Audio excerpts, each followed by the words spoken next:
Hello, my name is Dwight Smith. I'm a professor here at Fayetteville State University in the Department of Performing and Fine Arts. We'd like to welcome you to this episode of Let's Talk About Art. With me today is our wonderful guest who is Damien Mathis. Damien is a full-time artist that has traveled the country exhibiting his work and selling his artwork. Tell us a little bit about this and some of your experiences that we're going to talk about with it in this episode. Okay, where do I start? I'm glad I did. I'm glad that I took your advice after all those years of going through school and just seeing the world for what it is and met good people, traveling all across the country. You'll be surprised how many people have welcoming arms with what you're doing in artwork, especially when it's on, I guess, the historic side or something that's of importance to our history or preserving what we're doing.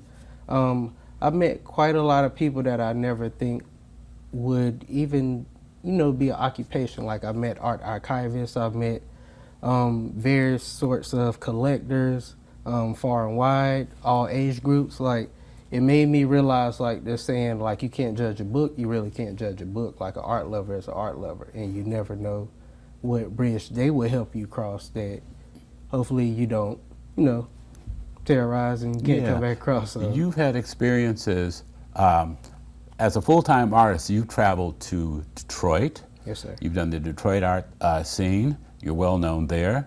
You've been involved in Art Basel in Miami. Yes, sir. You've done the New York shows, the Harlem Art Fair. Mm-hmm. You've traveled with Frank Frazier to a lot of different places, lots of different places. So you're fully involved and engaged in the whole art scene. What are some of your your best experiences that you've had?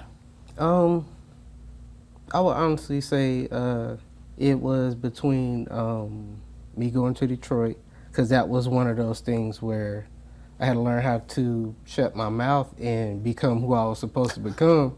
Because it was, here I am, my painting professor taught me how to paint, and you kind of put in my ear to, go up to Detroit and check this place out. Well, me not knowing, I never looked into Detroit and how their infrastructure was made around art. Like their whole city is supporting art from the judges on down.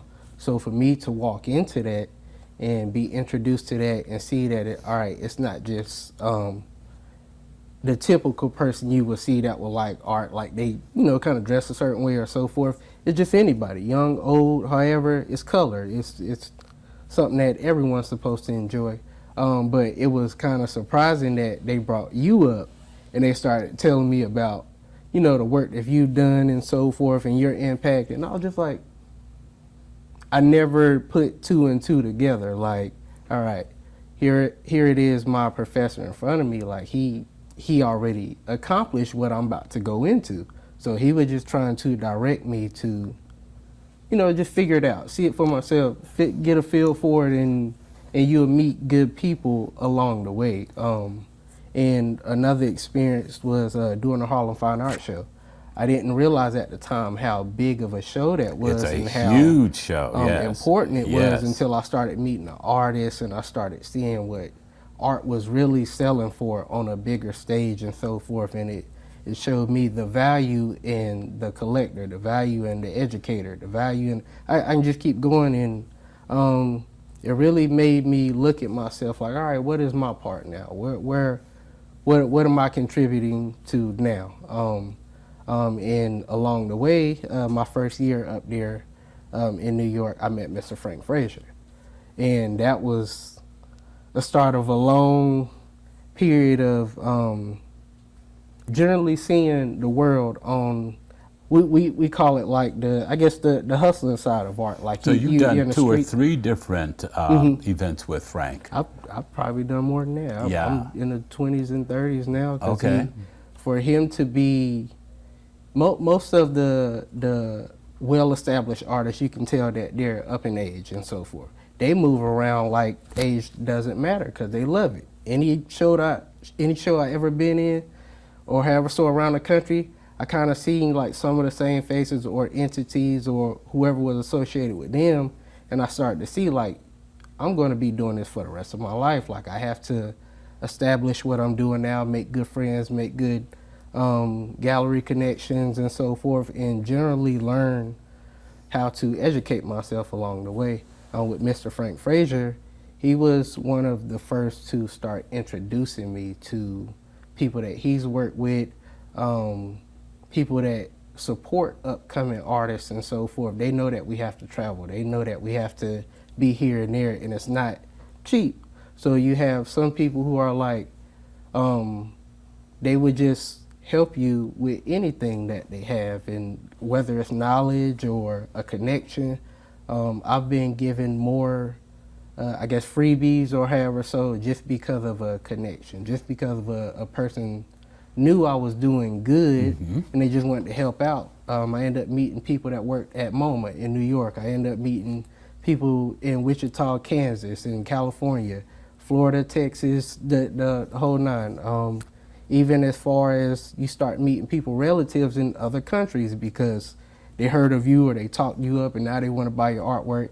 Now you have that connection and another good friend if you play that right. And it's a winging experience. So you say like play that right. So in an earlier conversation that we had, we talked about that trust factor that needs to be developed.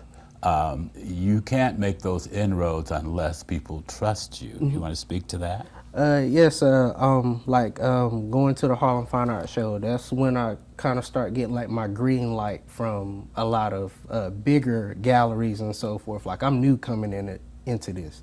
So in my eyes, they were somewhat grooming me to, act professional, show professional, make sure my work is up to par and so forth. And they were making sure that they instilled that in me every time they see me and so forth. But having a good word in someone's mouth, because people gossip, they talk, so forth. Oh yeah. If you do good or bad, someone is going to know.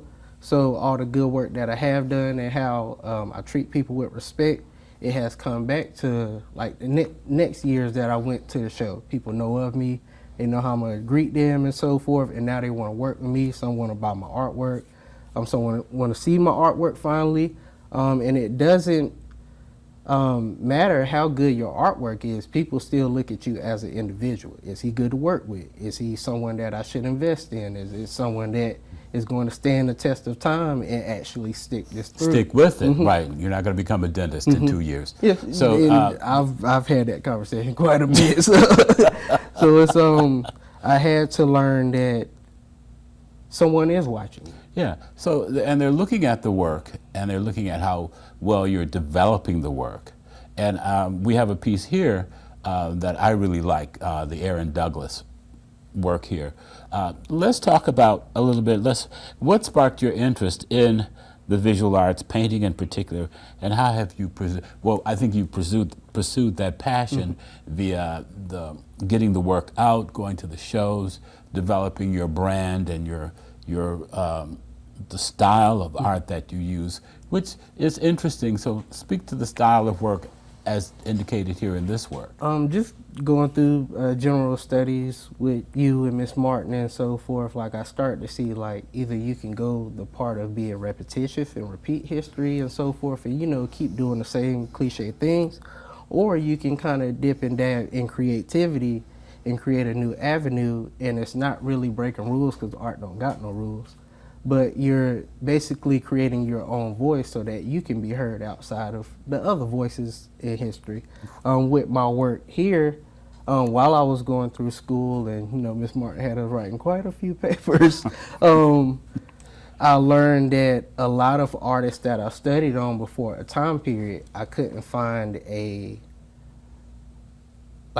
guaranteed photo of them, or like a photo that's clear enough to the point that I can display it. I can tell people about it, and it's up to par or however. So, but that kind of piqued my interest because it's like, all right, it gave me a challenge. It gave me something to look at or understand or at least do my own research. It gave me something to do, and before I knew it, painting these artists. I'm meeting these families. These historical figures that you do in your work, yes. Yes, sir. I'm meeting the trust of these artists. I'm meeting the historians that collect these artists' artwork. I'm meeting just general people who now they follow my series, and like every time I have a show, I have someone that comes up to me, probably brings me like an obituary of an artist or so forth. I've met other art historians who are in the same realm of what I'm doing, but they're doing it on like a digital scale or on a scale that's easier for a viewer that's on their phone or however. So, so it's connecting those dots, and I don't know where I'm going unless I know where I came from. And I have to. Sounds like an African proverb there, yes. And I have to really understand that I don't want to repeat history, but I want to educate about it. I want to make sure that whatever was documented with these other artists, it was covered, it was done, it's documented well, so we don't have to repeat it and we keep going. But also I started learning the connections of working with other artists, studying these artists. So that's why you do these historical figures? So it's like one artist leads to another. Like I've done several artists that we always seen their work, but we never seen a portrait of their face. Okay. That's why I was getting it. It's like we enjoy their work, like Miss Alma Thomas. We've seen her work all over. You can go up to Washington, D.C., they have her printed everywhere, but there's still no picture of her, who she was or what she looked like, what skin complexion. And a lot of these artists, you wouldn't know what they were because around that time, you know, pictures and whatever else was in black and white, and you couldn't too much tell a fairly, you know, higher skin tone of either African Americans or any race or however. So I felt like that's something that needed to be cleared. So you choose to honor them, yes, sir, that way through your work. Yes, sir. Which is wonderful. Talk about the frame, the way you deconstruct the frame and then you put it back together, and then you add all of the kind of components that you add about that artist that you've researched. With the series that I'm doing now, and I'm doing other series, but with this series about black artists, the frames are broken because in a way we are broken people. We're broken people for many reasons, many errors, many things that we went through history, so we don't have a collection of what has been done to the point that everyone can see it or everyone can learn about it in a way that it's important or shows important. It's just one of those, and I kind of, with my broken frames, it shows a bigger idea that can't be contained. Like, these people are predominantly still shown because they had an idea that important that it stood the test of time. It's still here, still predominant. People still love it. They're still in shock and awe. They're still like, every time they see it, they still get emotional and so forth. Like, I feel like you had to break out of whatever frame or whatever triumphs or whatever we was going through at that time and period to, you know, prevail and let it be seen, like the artist, the great artist Jacob Lawrence, when he did a Great Migration series. That is very important to know, because other than that, around that time period, you can't too much find anything else that black people were doing to survive or live or however, so that wasn't borderline sad. So basically what Jacob Lawrence was doing in that migration series, he's documenting the history of black people and the movement of black people from the South to the North and the various trials and tribulations of that move and the things that happened there. So yes, that's wonderful with that. So what are some of the, I'm going to ask about the technical aspects of your work, because you don't work on canvas. These are constructed with, talk about the substrate construction, because it's not canvas, it's board, and then you put everything together with the frame. Talk about that for a second. Yeah, so I work, most if I'm not mistaken, most of my pieces of that series are on wood, just so you know, in history purposes, what is real and what is, because eventually someone is going to try to replicate it or however so. But I'm very fond of that because I have met certain people, but I work on wood. I work on a scale of how you would work with marble. You have to break it down instead of build it up. And with wood, it's kind of a challenge because it's unforgiving. If I cut too much, where am I at with that? Like, you can't just repair wood without, noticing or doing too much work. So I'm very strategic in how I start my process. Like, I'll do research for 6 months to a year before I even start a piece. Make sure I got all of the right photos, all of the right credentials, that this piece is actually theirs before I put it within the work of them. So I started, I guess, coming up with a formula. I will paint the artist and I will surround them by their work.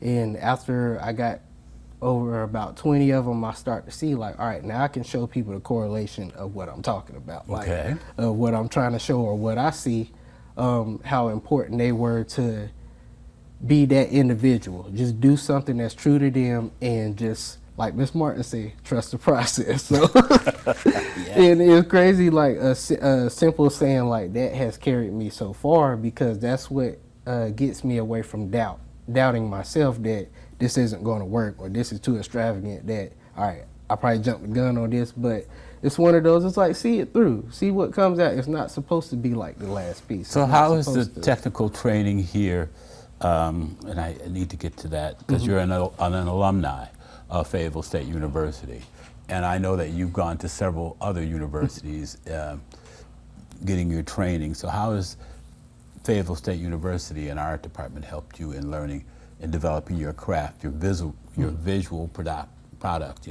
I'm glad I came back. So, when I was here initially, the first couple years, and I didn't see how important the teachings that y'all had in place were helping me until I left and I went to a bigger institution and they didn't pay attention to the finer details, or they didn't pay attention to your future or however. So when I came back, and I'm like, all right, I'm gonna appreciate my teachers this time because they know something that I obviously don't.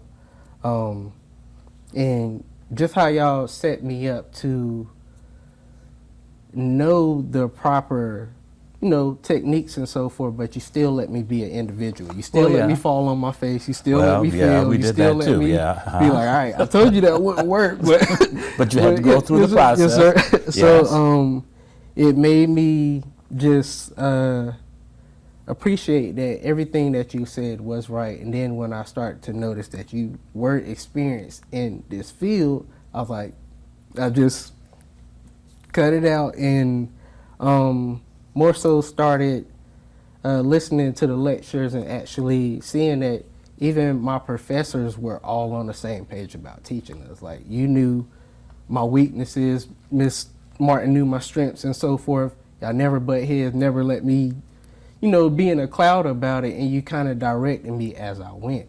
I didn't get that anywhere else. Like, I didn't realize that I had to be molded. I guess that's molded and supported and mentored, and that's kind of what we do here at Fayetteville State University. And I don't see that too many, even in a professional world now. Like, it's rare you meet good people who have your interest in heart and the direction you're going into in play at all times. Like, even now, I'm still sitting in front of you now, like, still going on. You still making sure I'm sharp as ever and so forth. And it's something that I hope that your other students appreciate, or they see that, and just to have how many professors? About 6, 7, so forth. About 6, 7 of y'all. Yeah, about 6 of us, right? Okay. So every last one of y'all, stuck to your guns and showed us a different outlook of the same thing, like a different perspective of mine of the same thing, and after I left and came back, I was like, oh, I have to look at the bigger picture. The bigger picture. We're always talking about the bigger picture. Yes, that's the one thing we don't want all of you to be the same. You know, but we need to develop your own voices, your own skills. So, how would you advise a young person who is aspiring to get into the kind of business, the art business, and what would you advise them to do? Listen to your elders, first of all. Second of all, don't downplay anybody. Don't burn a bridge. Stay creative, even if it's in something else. Like, I don't just paint all the time. I do other things. You know, I paint my vehicles and whatever else. I'm always painting on something or creating something. And you paint on tar paper also. Yes, sir. Yeah, so the tar paper paintings are different than these. It's a whole different venue, but it's part of that visual process that you got. You have to kind of like balance your seasonings, Okay. if that makes sense. So just here and there, try and don't be scared to try anything new. I'm still exploring, just like with my paintings, I'm very in particular keeping them clean once I'm done, this, that, third. But just the other day, I scratched one of them, and I was just like, how can I, you know, with resin, once you scratch it's a process you gotta go through it. Yeah. But it's one of those trust the process things, and it's like, all right, instead of trying to take it back away, why don't I just keep adding it and see where it goes there? Well, if I keep scratching my resin or however, so can I make movement with that? Is that another layer? It's one of those, like, I don't fight it anymore. Like, I don't, it's one of those, it's put in front of you. It's your lemons to make lemonade type thing. Yes. That one little thing, it's like, man, this can take me pretty far. It can take me to a whole nother realm of ideas simply because I'm not fighting it. Right. I'm not trying to get rid of it when it came into existence of me. So it's just been a journey, like just I forgot I ain't want to get off on a tangent, but I was just thinking about well, we could get off on a tangent, and we've run out of time, unfortunately. And I would like to say that it has been an extreme pleasure to sit here and have this dialogue and this conversation with you here. And again, thank you all for viewing this episode of Let's Talk About Art here at Fayetteville State University. And thank you to Damien Mathis for being our guest today. Thank you very much.